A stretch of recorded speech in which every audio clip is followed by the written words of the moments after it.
dossier yi wax ya ca am ak en quelque sorte ni ñu ko politiser.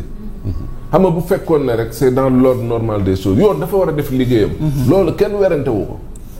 yoon dafa war a def liggéeyam kenn werante wu ko mais xam nga bu fekkee ne balaa yoon di def liggéeyam il y a un monsieur qui s'est levé ne woy diw yow kii nangam ak nangam xam nga wax ci déjà bu yoon sax waroon def liggéeyam on dira que woy yoon de daf ci am pexe goo xam ne du ko ci dugal. pourquoi parce que am na ay wax yu ko précédé yoo xamante ne ni ñëpp xam nañ ne dossier bi nekkatul koo xam ne entre un justiciable koo xam te da doon gérer deniers publics ak ki nga xam ne moom mooy justice. bu rentré woon ci loolu rek du am problème. beneen bi moom mooy Mansour Faye li ñuy wax ne rapport Cour des comptes boobu musul tudd ne Mansour Faye nañ ko toog. Oui. mosu ko tudd c'est vrai d'âge bi la waxoon. man dama doon def émission bi ñuy wax wóob sàccee ci loolu la doon jëm ci Cour des comptes boobu noonu. mais ci rapport bi amul fu Cour des comptes ne nañu ubbi information judiciaire contre la personne de Mansour Faye d'âge am Aliou Sow nañu wax nañ ko topp ci ay mbirum nee nañ jàpp nañ ne surfacturation. mais man kon Mansour Faye lan moo ko dugal ci dossier man loolu moom lu ma ëlëm la ba léegi. sachant qu'il ne gérait aucun budget. oui. d'âge am moom moo yoroon yëf ya moo signé moo jokkalante gars yi. Mansour amul fenn foo man loolu moo ma gën a jaaxal. ci fan la ñuy sukkandiku ne oui Mansour Faye de responsabilité dafa engagé wu ci lii. et comment ils peuvent le démontrer la preuve bu ñu ko démontrer woon juge bi du jël non-lieu di ko génne. kon donc juge bi jël na non-lieu parce que jàpp na ne amul ay preuves yu palpable irréfutable yoo xamante ne nii mun nga ko gàllu ci ndodd Mansour Faye te loolu nag moom mooy problème bu fekkee ne sur la base de ay wax sur la base de ay woy mi ngi def ay bind yoo xam ne di songu premier ministre bi di songu gouvernement bi. qu'il faut lui régler ses comptes ba tax ñu activer la justice ci loolu ça pose problème. Cela veut dire quoi? Cela veut dire que le Sénégalais yi doon yaakaar ci ne ñii de bu ñu ñëwee de. ak la ñu wax Sénégalais ak la ñu jaay Sénégalais ak seen jaar-jaar lépp loolu nekkul woon lu dul daanaka loo xamante ne nii ay naxambaay la. parce que nag wax dëgg yàlla. ñoom la ñu wax sénégalais ak la ñu jaay sénégalais ak li ñuy jëf tey ak li ñuy dund tey mais dafa nekk loo xam ne lu ute la rupture bokkul ci ne nga jël nit ki ci loo xamante ne nii tey da nga ko ne kat da nga jàpp ne dafa luubal dafa sàcc alalu askan wi ñu teg ko fu ne jël photoom fàttali ko ay maamam ay démbi maamam ak leneen ay doomam ak lu ne nga wax ko ba pare wëlbati ko pour justice ne léegi lañ lay toppee lépp jàpp nañ ne lii daal dara amut ça pose problème et foofu noonu la crédibilité peut-être justice di nekkee en jeu et ñu war ci di gën di mën a bàyyi xel procureur mooy jàpp mais les juges du siège ñi ñu koy waxee mooy ñi nga xam ne les juges assis ñoom ci seen bopp ñoom dañuy jël parce que dañoo waat ci ne seen liggéey dañ koy def ci anam yi nga xam ne moom la waree looloo waral ngay gis ñuy bàyyi ay nit naturellement et lii day wane ne justice bi ma ngay dox ci anam bi nga xamante ne ni moom nañ ko bëggee. parce que tamit jël ay nit pour peut-être mun nañ jàpp ne ay règlement de compte la parce que nit taxaw na ne wéy dinañ régler seeni compte da ngeen a sàcc alal réew mi nangam ak nangam mais boo leen di téye leen ci loo xam ne lu dëgër la. bu ko defee kon du amati benn problème. mais bu ñu bëggee. way nen nañ téye parce que way réseaux sociaux yi wax nañ ne waaw diw sàcc la nañ fàttali dossier surfacturation ak ñi ñu limoon ak ñeneen pour au fini se retrouver ak non-lieu cela veut dire que ça pose problème kon donc war nañ gën a xoolaat approche yi war nañ gën a xoolaat jëfin yi et puis war nañ mën a gën a bàyyi xel également ci li nga xamante ne nii moom mooy peut-être rapport yi nga xam ne les corps de contrôle également ñu ngi koy def.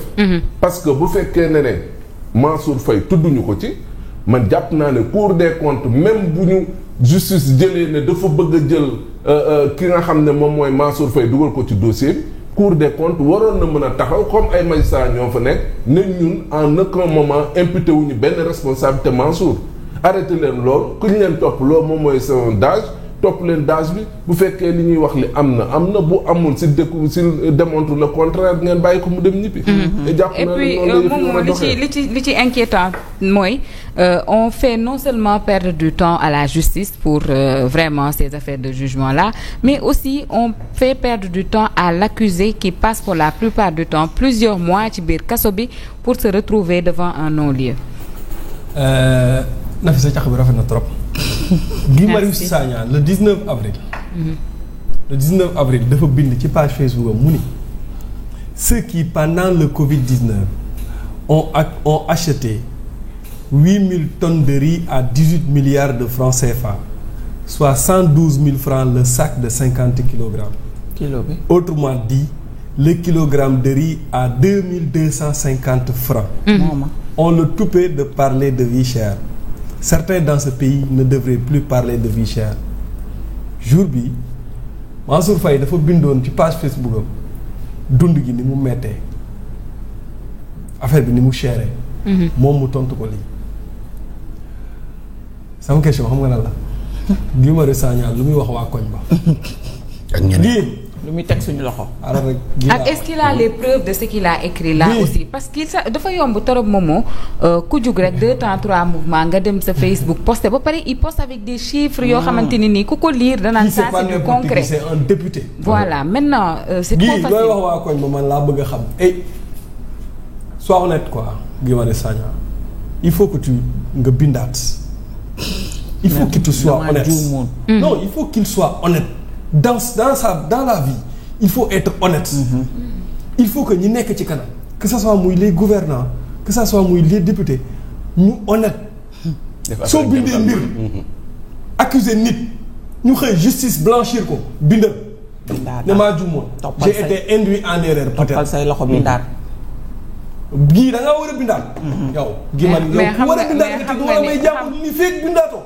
mais xam nga ne du bindaat. xam nga ne lii moo ko may jàpp du ma ko wàcc. li fekk bindaatul foog mu bindaat ci lii. beneen bi mooy gis nga Nafi. man lii moom bettu ma. gaa parce que wax nga ko léegi gouvernement Macky Sall moi je connais pas Mansour Faye très sincèrement. xamu ko xam gouvernement Macky Sall.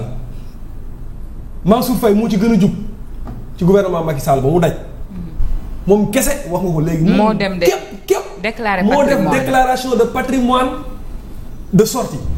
moom boog laa gis. peut-être bu dee am na mais man moom laa ci gis. et ça une semaine après que ce régime là est pris mais pouvoir. loolu saa waay loolu kuy nëbb dara di nga ko def. loolu kuy tiit dara di nga ko def.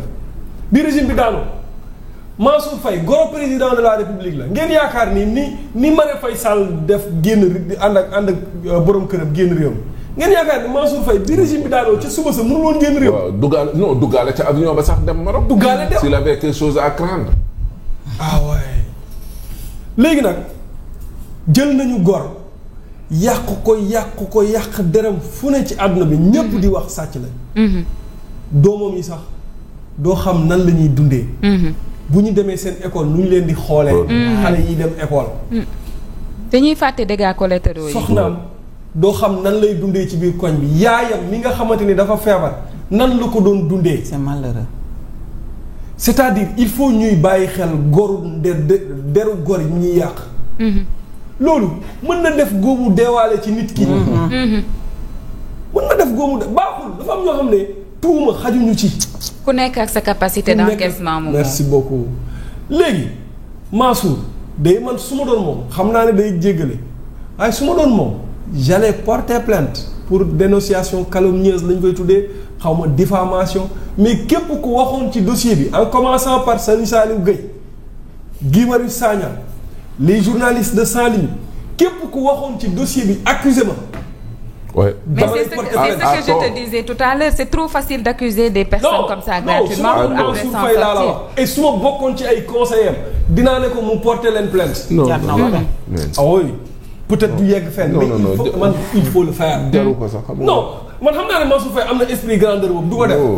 mais man su ma ko amoon wala ma yoroon numéro téléphone dama koy woo ne ko porte plainte parce que loolu mooy yoon ñu xool ndax réew mi am na démocratie am na yoon wala amul yoon.